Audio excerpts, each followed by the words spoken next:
If you've ever wondered why everyone seems so easily offended these days, or why anxiety and depression rates are skyrocketing, especially among young people, this book is about to punch you in the face with the truth. We're told to protect our kids from every possible harm, to trust our feelings above all else, and to see the world as a battle between good and evil people. But what if these well-intentioned ideas are actually making us weaker and more anxious and less capable of handling reality? That's the explosive argument in The Coddling of the American Mind by Greg Lukianoff and Jonathan Haidt. Welcome to Book Wisdom Studio, where we break down one powerful book every day. So let's dive into the mess. The book kicks off by identifying 3 great untruths that have become disturbingly popular, especially on college campuses and now pretty much everywhere. These aren't just bad ideas. They're cognitive distortions, the same kind of warped thinking that therapists help people unlearn. But we're teaching them to an entire generation as wisdom. The first great untruth is the untruth of fragility. What doesn't kill you makes you weaker. This is the complete opposite of the ancient wisdom that we grow through challenges. The book argues we've become obsessed with creating safety from ideas, words, and emotional discomfort. We've started treating kids like they're made of glass. Instead of building an immune system for life's inevitable bumps and bruises, we're creating what the authors call an anti-fragile system. Think of your immune system. You need exposure to germs to get stronger. Your muscles need stress to grow. Your mind is the same. By trying to shield young people from every unsafe idea or uncomfortable feeling, we accidentally making them more fragile and prone to breaking down when they finally face the real world, which, spoiler alert, doesn't have trigger warnings. This leads to the second great untruth, the untruth of emotional reasoning. Always trust your feelings. We're told your feelings are valid and to follow our hearts. Sounds nice, right? Wrong. Feelings are terrible guides to reality. As the authors point out, a core principle of cognitive behavioral therapy, or CBT, is to question your automatic negative thoughts and feelings. If you feel anxious about a presentation, your feeling might tell you, "I'm going to fail catastrophically." CBT teaches you to challenge that. Is that really true? What's the evidence? But our culture now says, if you feel offended, you have been offended. If you feel unsafe, you are unsafe. This puts emotion in the driver's seat and lets it run right over logic, evidence, and even charity towards others. It's a recipe for constant anxiety and conflict because your feelings can't be debated.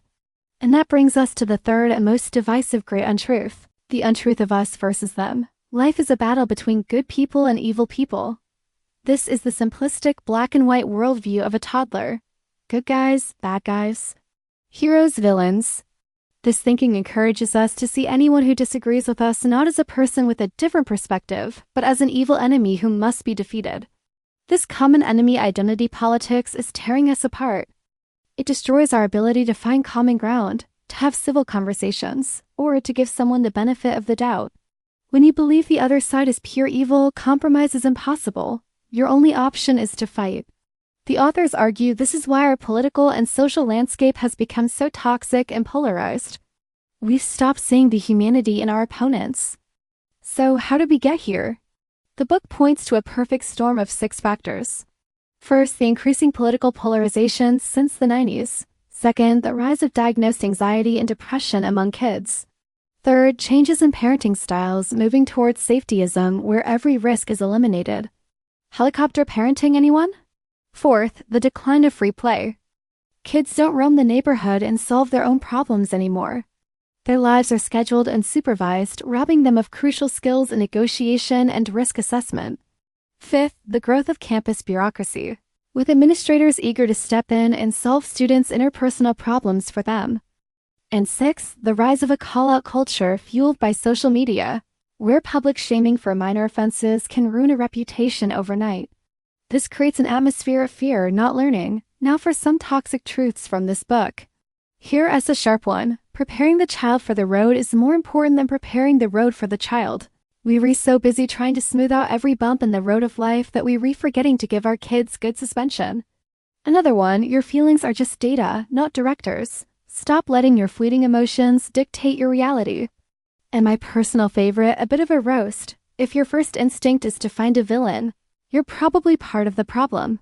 It is easier to blame an evil group than to look at a complex system with many contributing factors, including maybe yourself. So what's the solution? How do we fix this? The book offers practical takeaways. First, for parents and educators, embrace productive disagreement. Let kids argue, let them be exposed to different viewpoints. Encourage free play and unsupervised time. Stop catastrophizing and teach them cognitive behavioral therapy principles like identifying cognitive distortions in their own thinking. Is this all or nothing thinking? Am I jumping to conclusions? For all of us, the solution is to become more anti-fragile. Seek out experiences that challenge you, read books you disagree with. Have conversations with people on the other side. Practice intellectual humility, the realization that you might be wrong.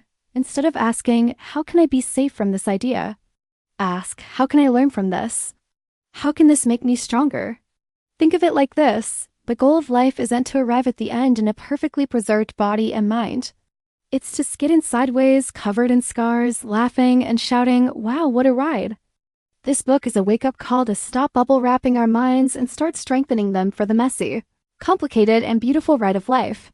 It's a powerful dose of tough love that we desperately need. If you enjoyed this, hit like, subscribe, and comment what book you want me to break down next. I might roast it for you tomorrow.